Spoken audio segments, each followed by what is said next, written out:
Now listen carefully and answer questions 1 to 6. Oh, there you are, Paul. Do you have a few minutes? Can we think about this year's school trip? Hi, Jean. Yes, of course. Have you got any ideas? I've been looking through some information, and I've brought a few leaflets with me. Here you are. Okay, thanks. Just remind me when the trip is. Next Friday. We'll be leaving at 9 and be back here at around 4. So we've probably got time to visit a couple of places. Let's see. What leaflet have you got there? Central Gardens. Looks like a nice place. It's open from 9 until 6, so we could go there anytime we wanted, really. What about there in the morning and then somewhere else in the afternoon? Farmers Market would be an option first as well, at least until they close at 1.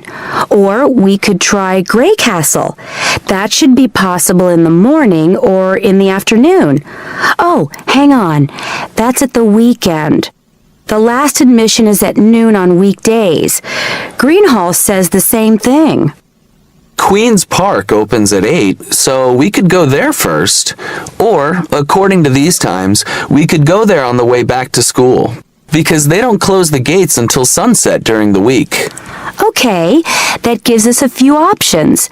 We went to Queen's Park a couple of years ago, didn't we? I seem to remember that the pupils really enjoyed it. It'd be nice to go somewhere new as well. I've seen groups from other schools going around Grey Castle. So have I. But then again, maybe we should play it safe and go to Green Hall. At least we've got experience of taking classes round there. Farmers Market is popular with other schools, though, so it must be interesting. It'd be good to go somewhere where someone can show the pupils around, explain things to them. I've been on a tour around the castle, and they do a really good job. I think they have guides at the hall, too, don't they? It says here that they used to, but don't anymore. You can get shown round Central Gardens, though.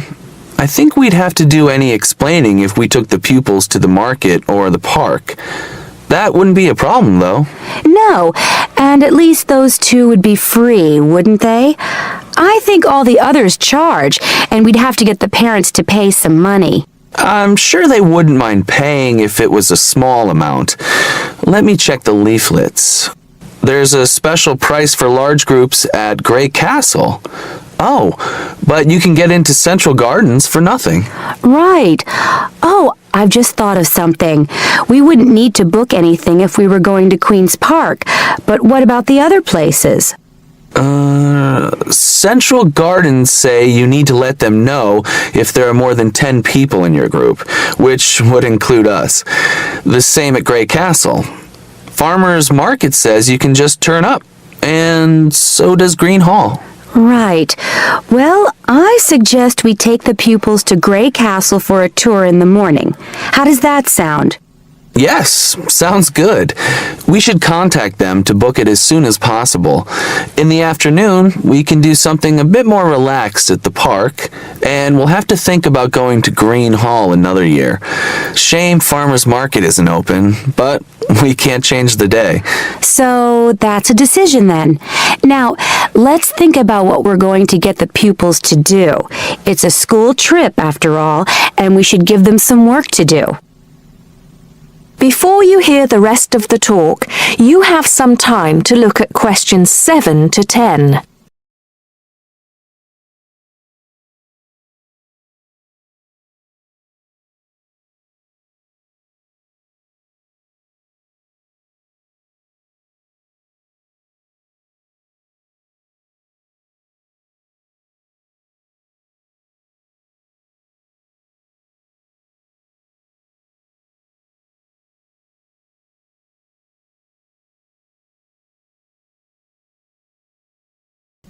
Now listen and answer questions 7 to 10. I think they should know something about the place before they go. That way they know what they're looking at, and they'll be able to write about it better when they get back. I'll put some information together to look at home and give them copies after the next lesson. Good idea. I'll write something for them to do as they're going round the place. We did a quiz last year, and that worked really well. I'll do the same kind of thing this time. Okay. Now, what about the travel arrangements? How are we getting there? What do you think? I remember one year Mrs. Jackson took her group by bus, and that was a complete nightmare. It's quite a long way, isn't it? We could hire a coach for the day, which is what we usually do, or there's the train. It's rush hour though, isn't it? So it'll be really crowded. And it'll be more convenient for the rest of the day if we've got our own transport. Yes, we'll do that then. Anything else? Oh, we need to let the parents know what's happening. We could ask the office to call everyone. It would take too long with so many. I know when we send a letter home, there are always a few pupils who lose it, but not all the parents have email yet, so I don't think we have any choice, really. I'll write something and take it to the school office this afternoon. Right. I'll go and tell the pupils the good news. That is the end of part 1. You now have half a minute to check your answers.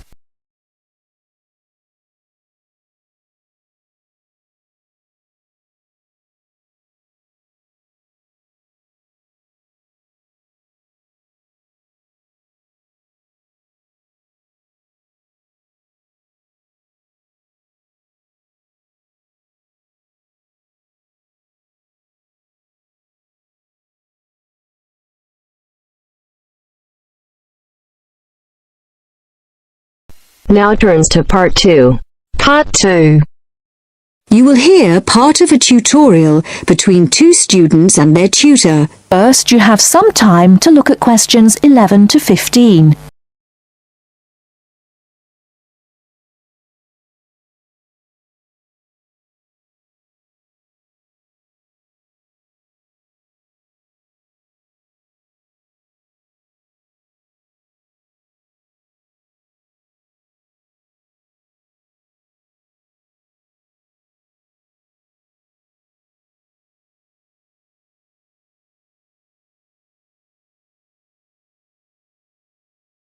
Now, listen carefully and answer questions 11 to 15.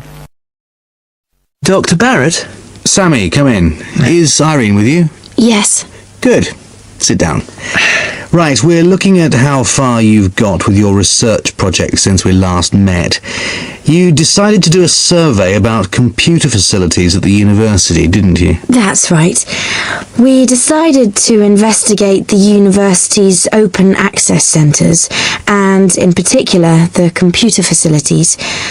Lots of the students are having trouble getting access to a computer when they need one, so we thought it would be a useful area to research. Good, fine. It's not a topic anyone has looked at before, as far as I know, so it's a good choice. So, what background reading did you do? Well, we looked in the catalogues in the library, but we couldn't find much that was useful. It's such a specialised subject, hardly anything seems to have been published about it. And as well as that, the technology is all changing so quickly. But the Open Access Centre has an online questionnaire on computer use that it asks all the students to do at the end of their first year, and the supervisor gave us access to that data, so we used it as a starting point for our research. It wasn't exactly what we needed, but it gave us an idea of what we wanted to find out in our survey. Then we designed our own questionnaire. And how did you use it? We approached students individually and went through our questionnaire with them on a one-to-one basis. So you actually asked them the questions? That's right. We made notes of the answers as we went along, and actually we found we got a bit of extra information that way as well, about the underlying attitudes of the people we were interviewing, by observing the body language and things like that.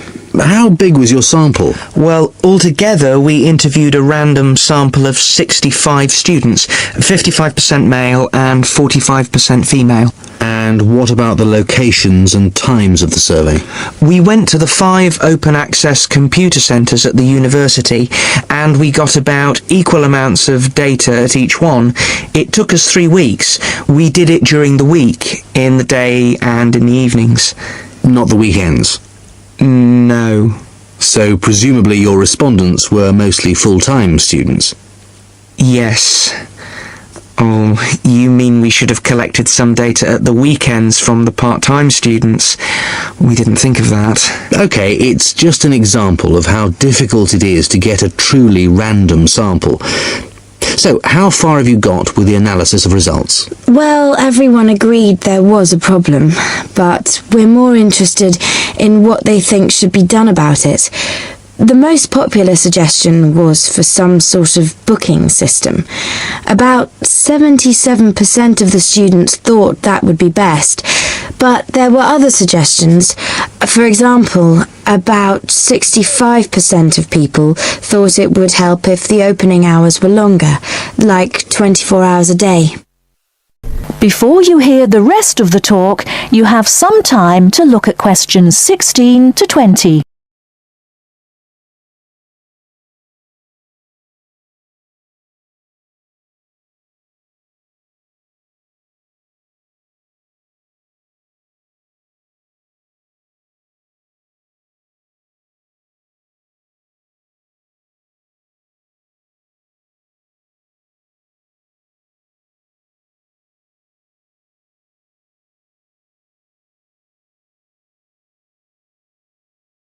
Now listen and answer questions 16 to 20. So, what other suggestions did people come up with? Well, actually, the main reason why people can't get to a computer is because so many students are using them for personal emails or just surfing the web. So one solution would be to have some computer rooms for recreational use and some for people to do serious work in. The trouble is, quite often people do their work, then they want to check their emails, and it would be a nuisance if you had to get up and go to another room and log on again just for that. Another problem is that during the day, tutors book whole blocks of computers for complete sessions, so several people said there should be restrictions on block bookings. But the trouble is, the classes need the computers. There's nothing else they can use. Some people said the whole problem would be solved if the university would just buy more computers, but other people said it might make things better for a bit, but it wouldn't really solve the problem permanently. You can't just solve the problem by throwing money at it. And with the suggestion that the computer room should stay open round the clock, some people did point out that there'd have to be someone around all the time to make sure the equipment didn't get stolen, especially at night. So a booking system seems to be the best suggestion. Yes. Apparently some universities have a sort of queuing system. It means the staff at the open access centres have to organise it, but people say it works quite well. You go along, and if there isn't a computer free just then, you're given a numbered ticket, and then when your number is called out, you have the next available computer. Or it can be done electronically as well, but that's more complicated, and it isn't really necessary. Good. So, now let's discuss. That is the end of part 2. You now have half a minute to check your answers.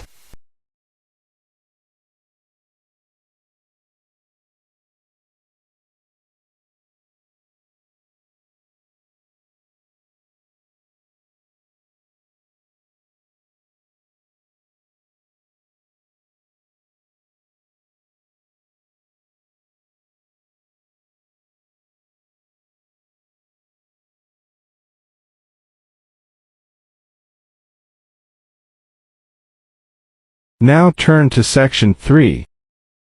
Section 3. In this section, you'll hear a conversation between Astrid and Henry about the lecture they've just heard. Now you have some time to look at questions 21 to 24.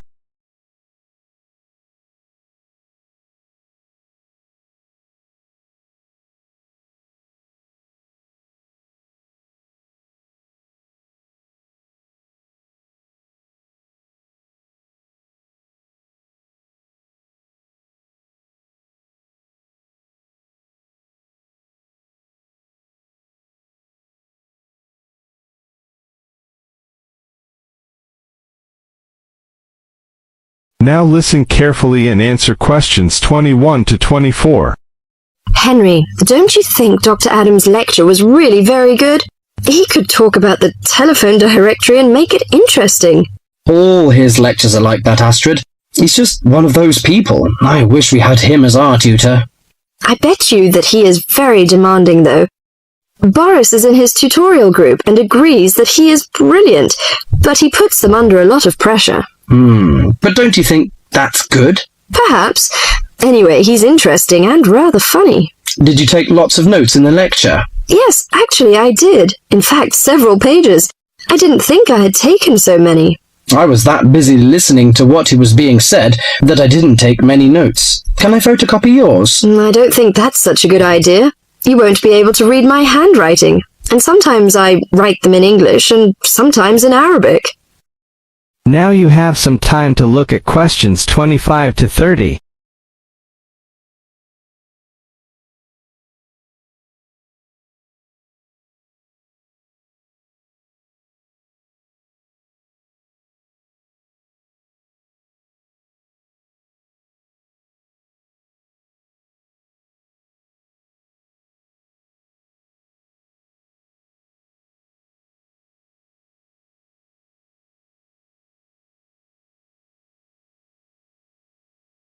Now listen carefully and answer questions 25 to 30.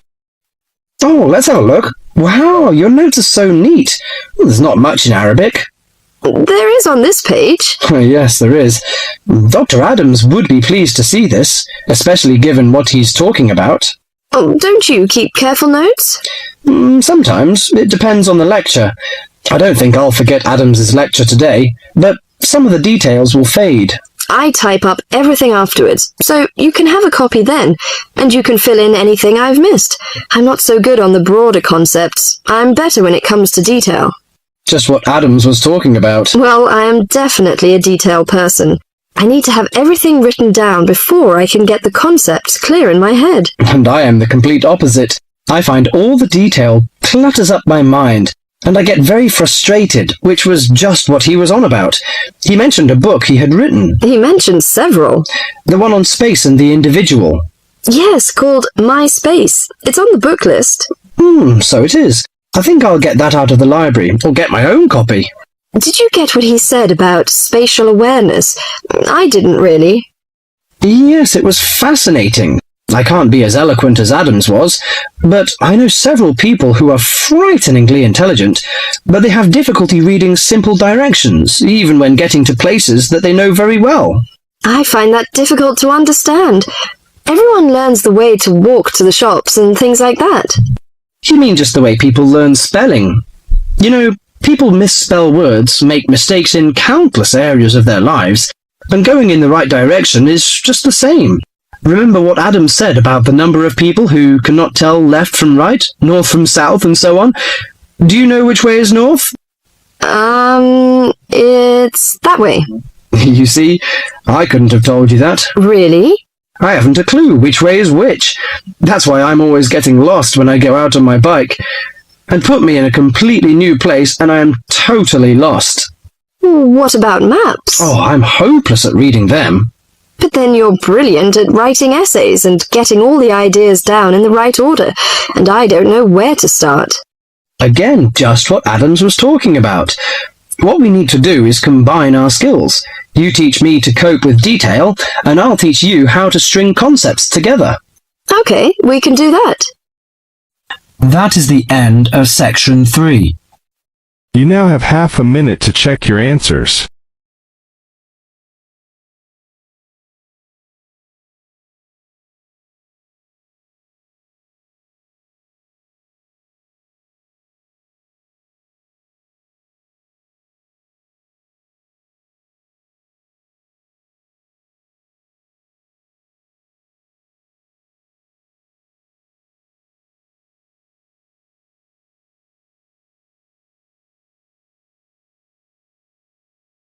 Now turns to Part 4.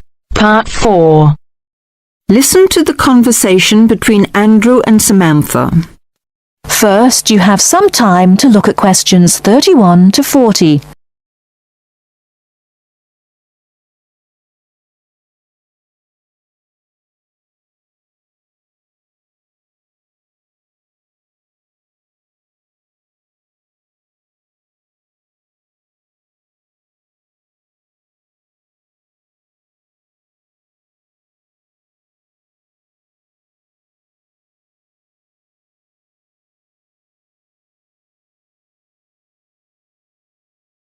Now listen carefully and answer questions 31 to 40. Does your work bring you into contact with many overseas students, Samantha? Occasionally.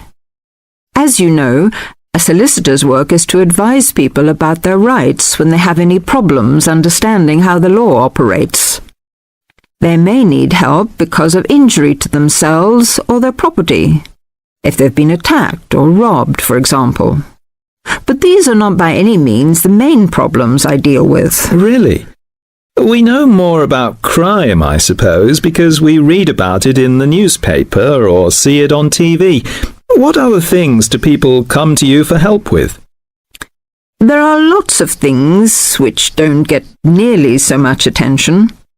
Sometimes it's to do with relationships in the community, as when bills aren't paid, or contracted work isn't completed, or neighbours disagree. At other times, it's to do with people not understanding the law and their responsibilities, and this is probably where overseas students have the most difficulty. One interesting example is customs laws, something which every new arrival has to come up against. What is it that overseas students find most difficult to understand about Australian customs regulations? I think it's a shock to many people arriving here for the first time to find out how many things are prohibited. Everyday food items, for example. I mean, when I've been travelling overseas, I've been quite amazed at the lack of concern in some countries about food being brought in from other parts of the world without any check. You mean people arriving into other countries don't have to declare any foodstuffs at all? In some countries, there are lots of warnings about drugs and firearms, and there are usually limits on alcohol and tobacco, and perhaps perfume. But food's not mentioned. Yes, I suppose I never thought about it till I came here. You can take anything you like into England as far as food is concerned. You see, here, you can't even drive from one state to another with a few apples and oranges for the journey. There are signs to remind you not to bring any fruit into some states, though they don't usually search your bags unless there's a fruit fly epidemic or something. With those kinds of regulations between states, it's no wonder that they're so strict about what you can bring in from overseas. Of course, farmers would be wiped out if some pests were introduced which destroyed their whole crop. It's easy to understand why you should take steps to prevent that. And with food being such an important part of many cultures, it can be difficult for some people to realize they're not allowed to bring in delicacies from home for friends and relatives here. I'm defending someone at the moment who has exactly that problem. Oh, what happened? It's an interesting case. Have you got time for a cup of coffee? I'll tell you about it if you like. That'd be great. That is the end of Part 4. You now have half a minute to check your answers.